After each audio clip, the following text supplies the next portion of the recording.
Hello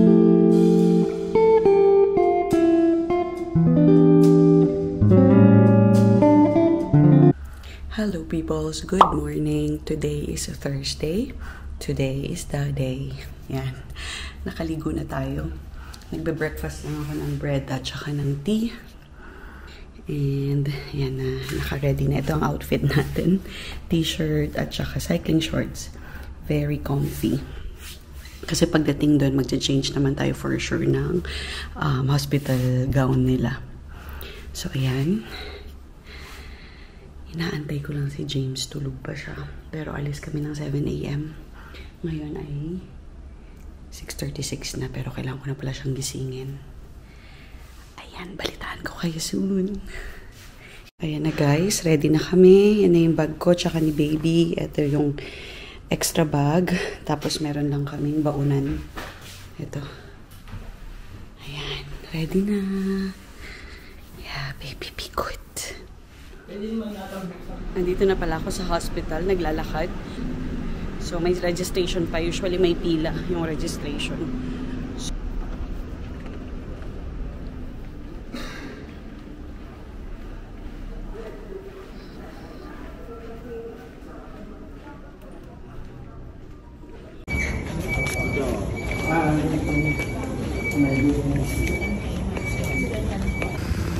Nandito na ako guys, kinuhaan ako ng dugo. Ay, mali pala. Chinek pala yung dugo natin, hindi pala kinuhaan.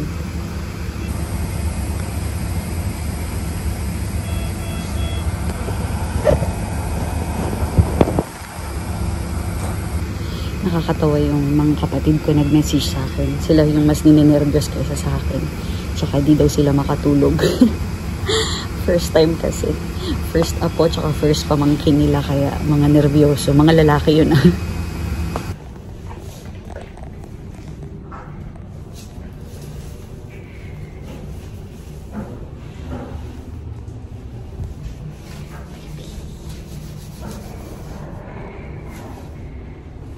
Ito yung bed ko guys. Number 21.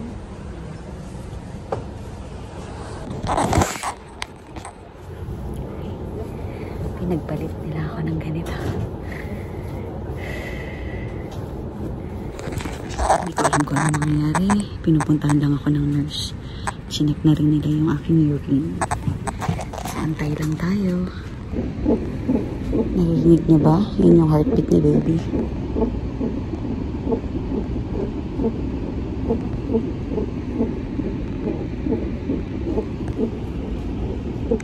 Hello guys, naiyak ako.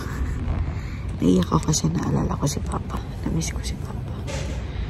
Malapit ko na makita si baby pero wala dito si Papa. So, ayun. Naging emotional ako.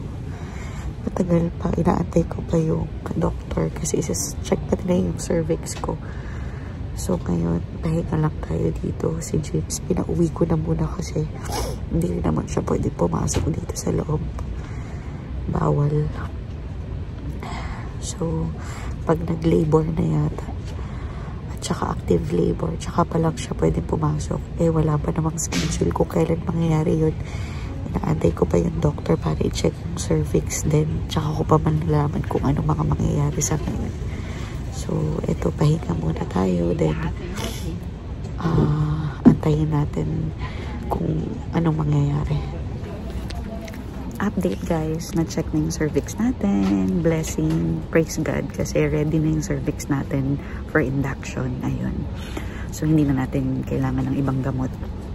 Then, sabi ng doctor, antay na lang kami ng room na available para ma-start na yung induction. Then, tinawag ko na ulit si James na bumalik para, ayun, kasama ko siya sa process. Ayun, update ko kayo. So, chinek na nila yung cervix ko. Ang sakit. Pero, kakayanin ko to for the baby. Emotional na naman ako. Pinag-change na ako. Tapos, kinuha na ako ng dugo. Tapos, yung swero, uulitin. Ang sakit. Ano ba yan? Si Koya. Kailangan ulitin. Ayun, update ko kayo later, guys. Ayan, guys. Nasweruhan na ako. Nakailang tusok sa akin ha, 3, pangatlo to. Inaantay ko na lang pala si James. Papunta na siya ulit. Kasi anytime ready na yung induction room.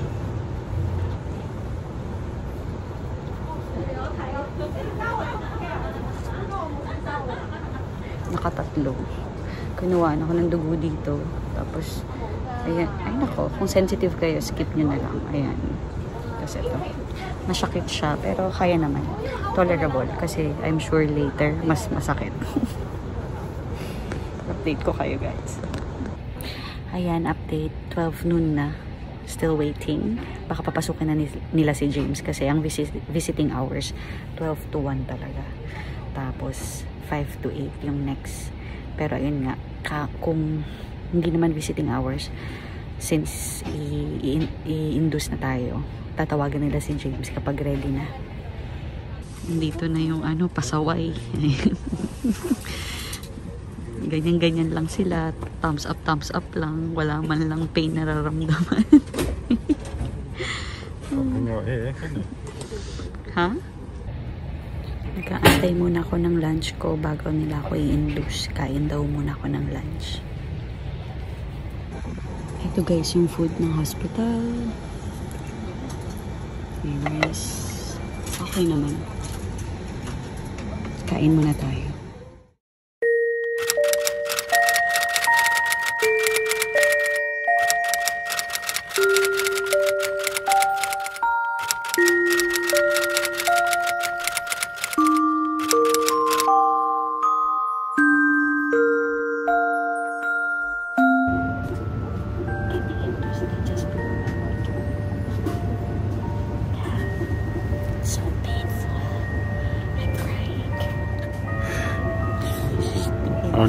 Only one bottle, that's not going to be enough.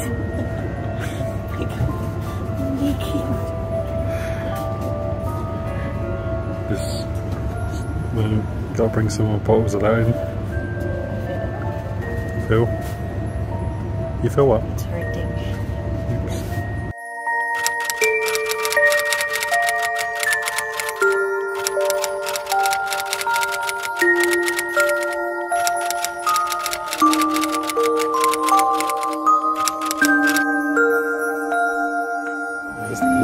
This is the latest yoga class.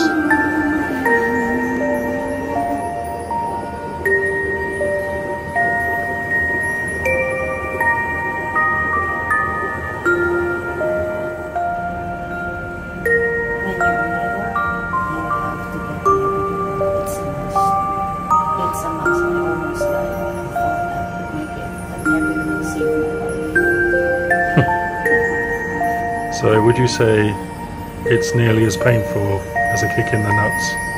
What? Would you say it's nearly as painful as a kick in the nuts? Shut up, no. It's as painful as you're dying. You know, it feels like someone is stabbing you, like with a knife. That's how painful it is. Let's do the one.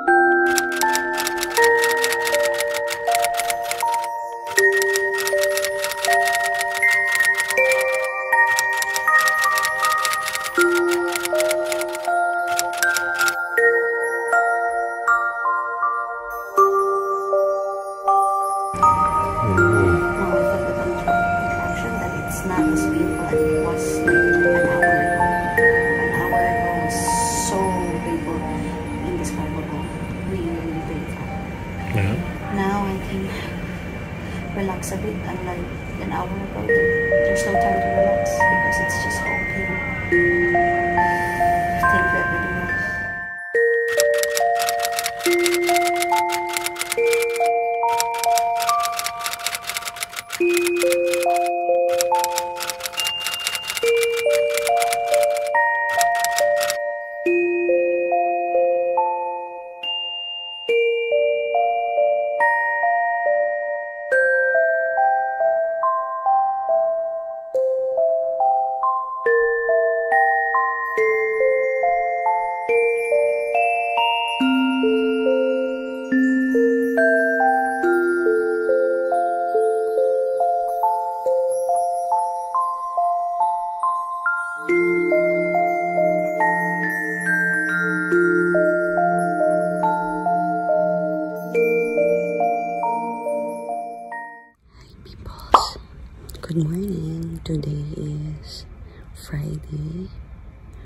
August 16. Lumabas na si baby kagabi. Mga 11:30 siguro. I-share ko sa inyo later yung experience ko kasi sobrang sakit. Ayan. And i-reveal natin yung gender next time, ha? So, andito tayo, nagpapahinga. Hilong-hilo ako dahil sa epidural. Yun yung side effect niya. So, si James pinauwi na. Babalik na lang siya ulit later ng mga 12 noon. Kasi ang visiting hours 12 to 1. And next will be 4 to 6. 4 to 6 pa? Oo, tama. So, ayan, nagpapahinga lang ako. May mga konting clips kami dun sa labor room. Pero nakaw na video kasi bawal. So, ayun. Kwento ko later, ha? Pahinga lang ako.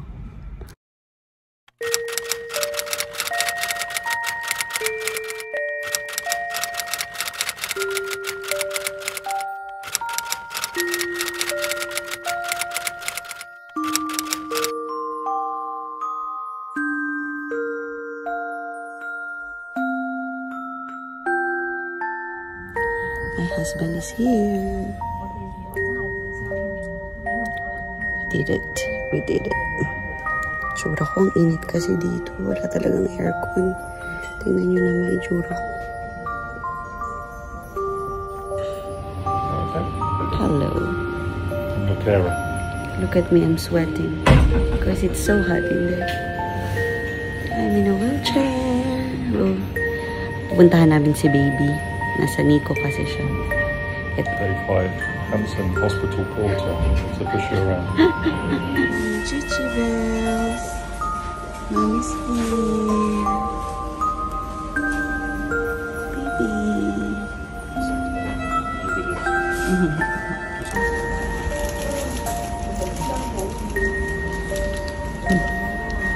What's going on?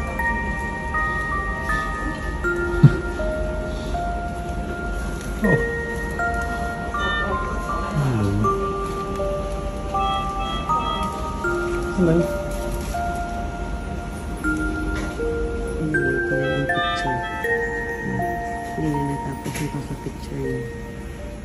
Hello peoples! Ayun, dinalaw namin si baby kanina ni James. So, andun siya. I-x-ray siya tonight. Tapos lalabas yung result maybe tonight or tomorrow na. Tapos tomorrow namin malalaman. So, sana makalabas na siya doon para katabi ko na siyang matulog. Kasi gustong-gusto ko na siyang yakapin ulit. Ayun guys, pinaliguan si baby kanina pero hindi pa siya nakabalik sa akin ulit. So, second night natin dito sa hospital. So, dinalaw namin siya kanina kasi nasa Nico si baby. NICU. Dahil kanina nung pinapalitan siya ng damit after niya maligo, medyo na-choke siya.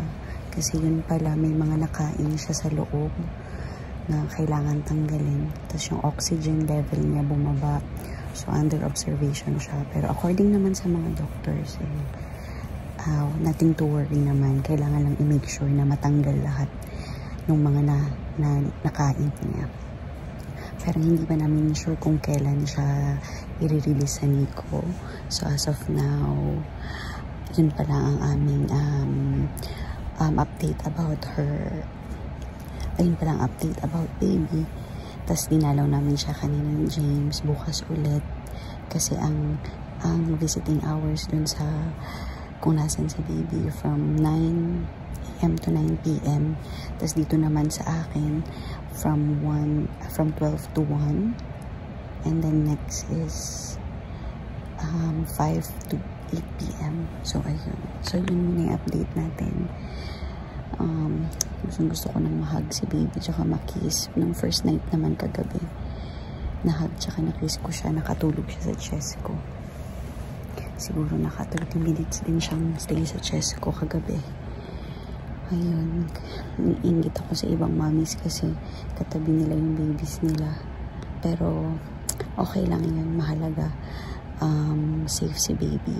Yung story ng nangyari sa amin during labor, i-share ko na lang later. Hello peoples, today is Saturday, day 3 natin sa hospital. And so in-x-ray si baby kagabi. Malalaman natin yung result mamaya. Update ko kayo sa result, pero hindi ko pa rin alam kung kailan kami lalabas, baka bukas pa. So ayun, ito pa rin yung suot natin. Nagpapalit kami ng damit, pero same ang suot provided to ng hospital, which is good. So ayun, kain muna ako, medyo masakit yung tahi ko. Hello peoples, today is Monday. Ayan, nasa bahay na pala tayo ngayon. Na-discharge tayo kagabi Sunday. Hindi na lang ako nakapag-film kasi nag-settle kami ng bill, tapos nag-ayos. Ayun, tayo lang ang na-discharge kasi si baby nandun pa rin siya sa Nico. Pero okay na siya. See? Pero yun nga, naiwan siya doon.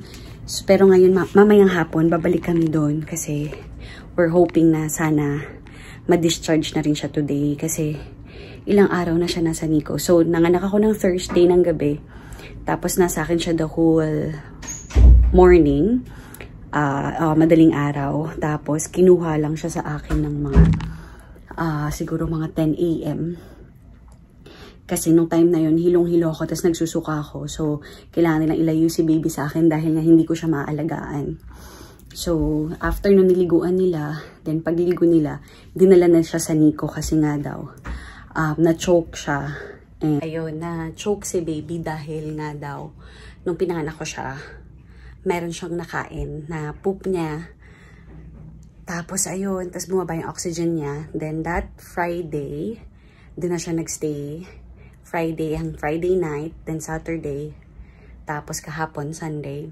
So, mula nung pinanganak siya, isang gabi ko pa lang siya nakasama. Tapos, the rest, doon na siya talaga sa Nico. So, may mga nangyari. Though, hindi naman siya life-threatening yung nangyari kay baby. Nangyayari daw talaga siya sa mga newborn. Kaya maganda rin kasi naaagapan. So, ang nangyari, nakakain siya ng poop niya, pero na-clear na yung stomach niya, which is okay. Kasi parang after 1 day, na-clear na ng doctors yung stomach niya, okay na. Test niya, x-ray niya, everything was good. Ang nangyari lang, nagkaroon siya ng bacterial infection. So, yung bacterial infection na yun, kailangan na antibiotic. Ang doctors dito, ayaw nila magbigay ng mga antibiotics sa kids. So, they have to make sure na kung ano yung klaseng bacteria na dumapo sa kanya. Tapos, para alam nila kung anong klaseng antibiotic yung ibibigay kay baby. So, may bagong antibiotic na binigay sa kanya ng Saturday night. Tapos, yesterday, meron kaming good news na nakuha.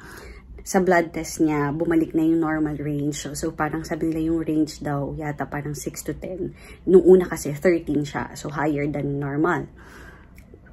So, ngayon, yesterday pala, back to normal na siya. So, kaya malaki yung chance na pwede siyang lumabas tonight. Kailangan lang tapusin yung antibiotic. Ang end ng antibiotic niya is tonight ng 6 PM.